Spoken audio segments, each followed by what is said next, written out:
Hello dear students. Today I am going to teach you story of a noble mother. She is Mrs.Adis.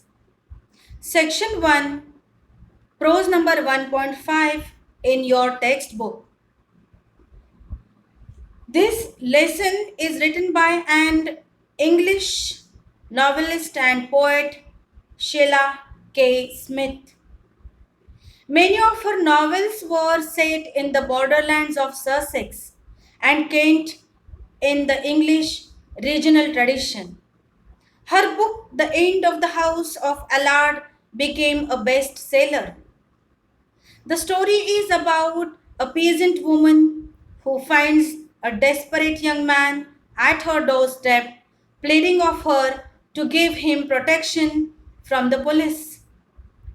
He had been poaching on the nearby estate and, in panic, had killed one of the gatekeepers. Now, students, please open your textbook, page number 44.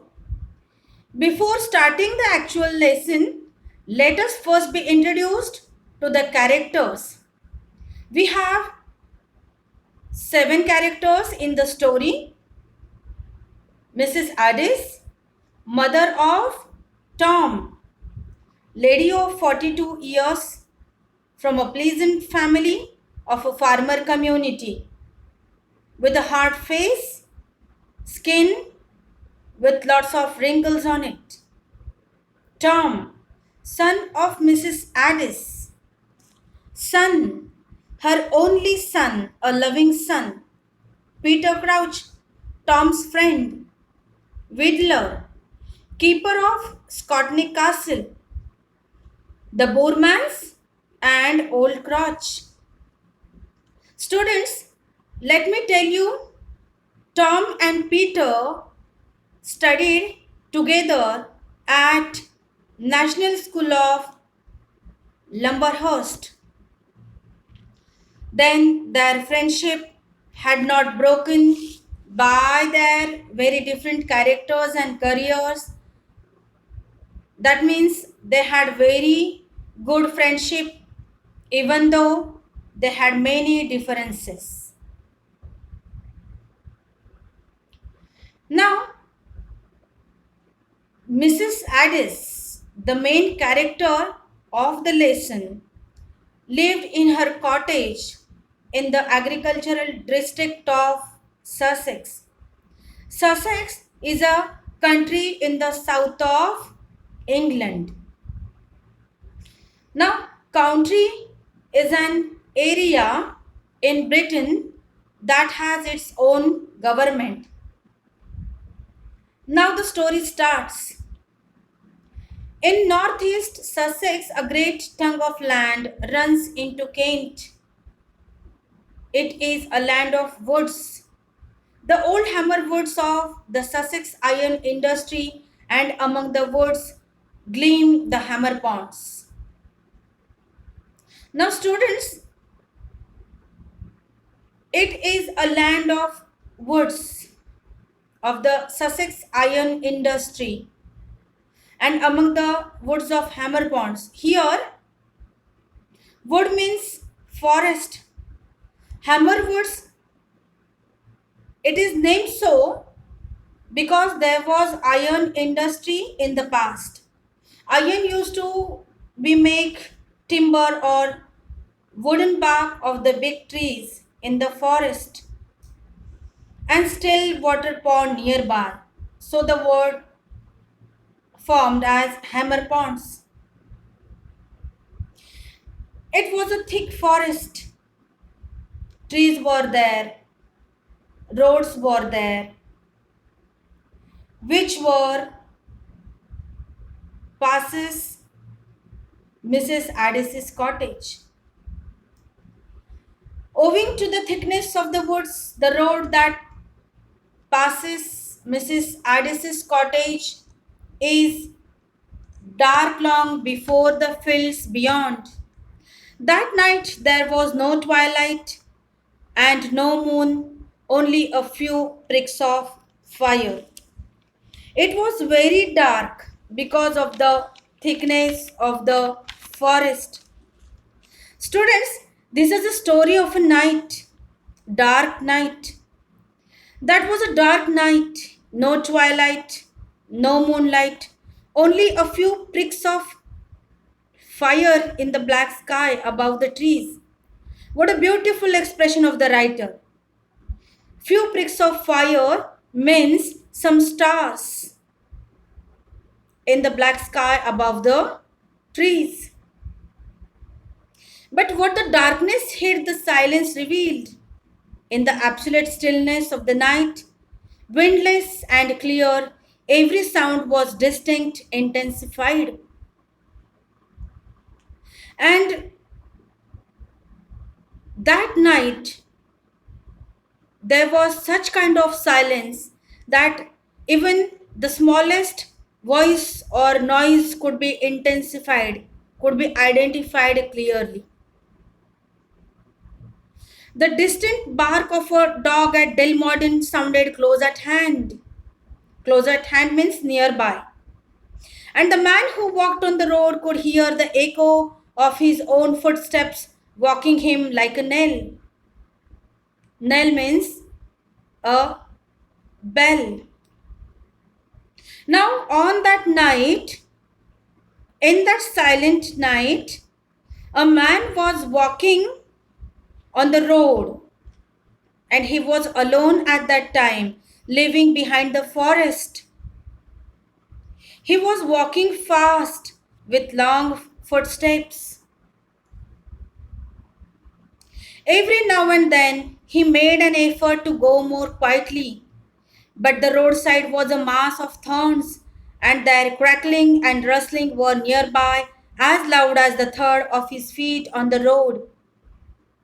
Besides, they made him go slowly, and he had no time for that.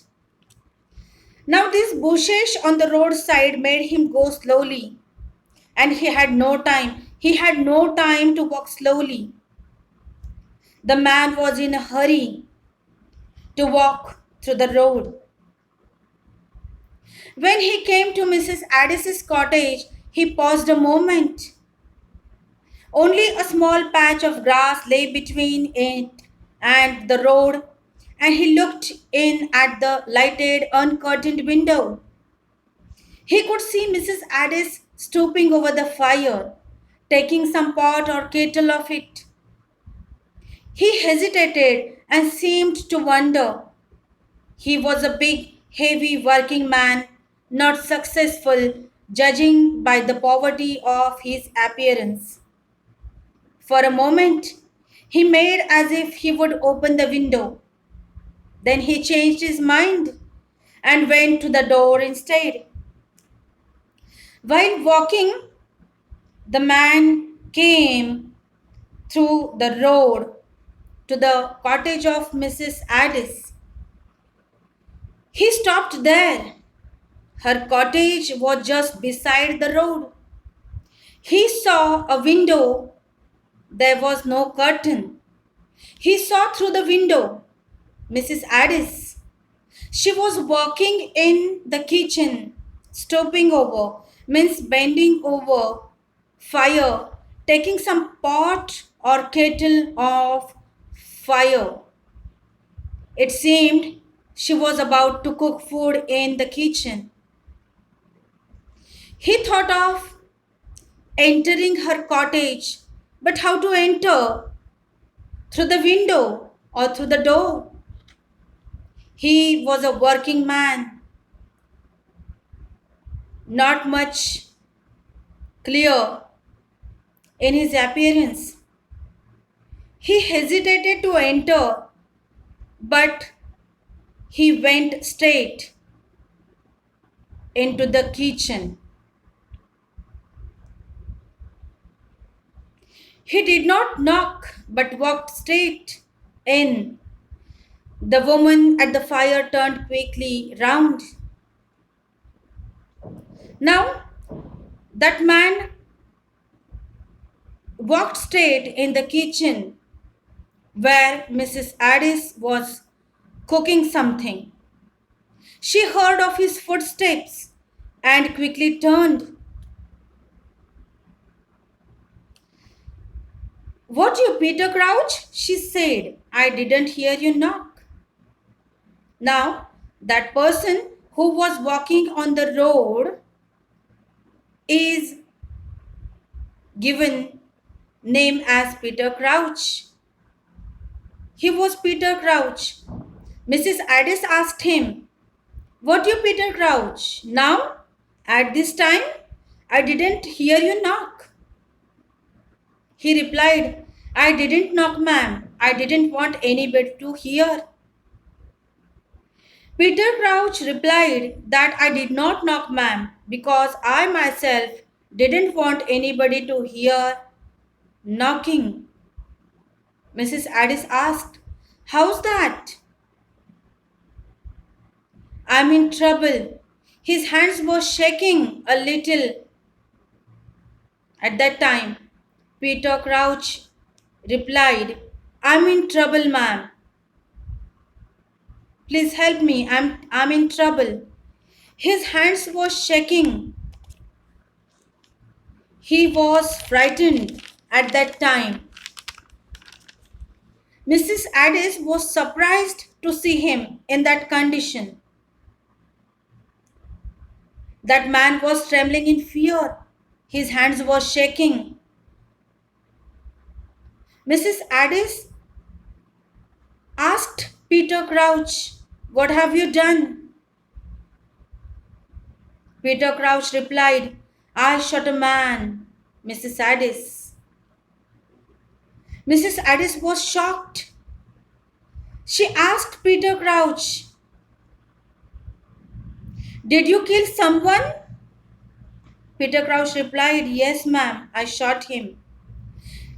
She again asked him, "You killed him?" Peter Crouch replied, "I don't know either, but I shot him." For a moment, there was silence in the small, stuffy kitchen. Then the kettle boiled over, and Mrs.Adis mechanically put it at the side of the fire. After hearing from Peter Crouch, Mrs.Adis became very much silent. She was speechless. She moved mechanically. She put the kettle at the side of the fire. She was a small, thin woman with a brown, hard face on which the skin had dried in innumerable small hair like wrinkles. She was probably not more than 42, but life treats some women hard in the agricultural district of Sussex, and Mrs.Adis's life had been harder than most. Here we have given the description of Mrs.Adis. Let's try to study the conversation. "What do you want me to do for you, Peter Crouch?" she said, little sorely. Mrs.Adis asked Peter Crouch sadly, "Now, what do you want me to do for you, Peter Crouch?" Peter Crouch pleaded her, "Let me stay here a bit. Is there nowhere you can put me till they have gone? Please give me shelter. Please save me, Mrs.Adis." Mrs.Adis asked, "Who are they?" Peter Crouch replied, "The keepers." Keepers means guards of the castle or fort. Mrs.Adis asked, "Oh, have you had a quarrel with the keepers? Have you?" Mrs.Adis asked Peter Crouch, "Have you quarreled with the keepers?" Peter Crouch said, "Yes, madam. I was down by Cinderwood, seeing if I could pick up anything, and the keepers found me. There were 4 to 1, so I used my gun. Then I ran for it.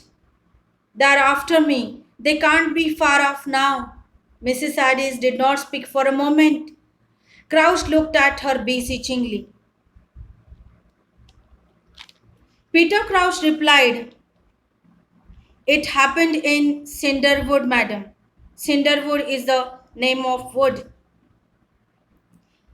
He said, "I saw four passes to follow me, chasing me. I was just alone. I was fearful, and I used my gun to shoot to protect me. Then I ran to save me. They're after me. They can't be far off now.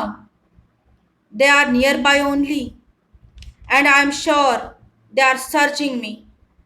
Please give me a shelter for some time. Protect me."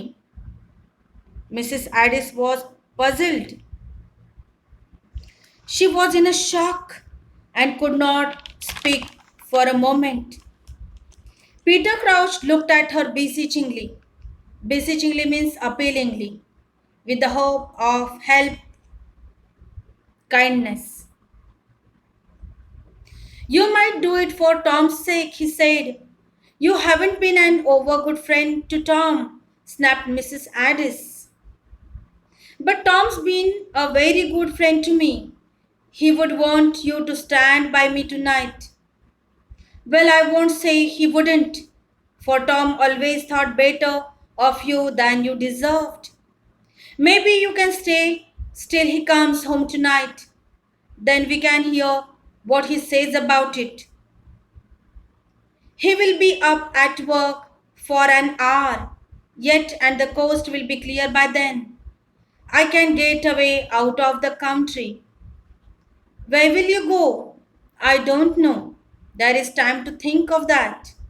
"Well, you can think of it in here," she said dryly, opening a door which led from the kitchen into the small shed at the back of the cottage. "They will never guess you are there, especially if I tell them I haven't seen you tonight." Now, Mrs. Addis replied that you are not that much good friend of Tom, I suppose. Peter Crouch replied, "But Tom has been a very good friend to me. He would want you to stand by me tonight." Mrs. Addis agreed to keep Peter Crouch to her cottage just because Tom, her son, always thought of his friend's well-being. She said, "Tom always think better of you." Peter Crouch replied, "I shall leave this country soon after having met Tom." Mrs. Addis asked him curiously, "But where will you go, Peter Crouch?" Peter Crouch answered, "I might didn't know where to go. There is time to think of that." Mrs. Addis then opened the door at the back of her cottage. There was a small shade led from the kitchen. Then Mrs. Addis told very dryly, "Not interestingly, be here and think of your place to go." Peter Crouch was relaxed, getting the place to stay. "You're a good woman, Mrs. Addis. I know I'm not worth your standing by me, but maybe I would have been different if I would have mother like Tom's." She did not speak, but shut the door, and he was in darkness save for a small ray of light that comes through one of the cracks. By this light he could see her moving to and fro, preparing Tom's supper. In another hour, Tom would be home from Iron Latch Farm, where he worked every day. Peter Crouch trusted Tom to help him, for they had been friends when they went together to the national school at Lumberhurst. And since then, the friendship had not been broken by their very different characters and careers. Peter Crouch huddled down upon the sacks that filled one corner of the shed. A delicious smell of cooking began to come through from the kitchen, and he hoped Mrs. Addis would not deny him a share of the supper when Tom came home, for he was very hungry and he had a long way to go. He had fallen into the kind of a helpless doze when he was roused by the sound of footsteps on the road. Peter Crouch expressed his gratitude in words by telling Mrs. Adis that you are a good woman, Mrs. Adis. I know that I don't deserve your warm potential and I did wrong, but still you're giving me shelter, thinking about my safety, my security. I too have a good man like your son.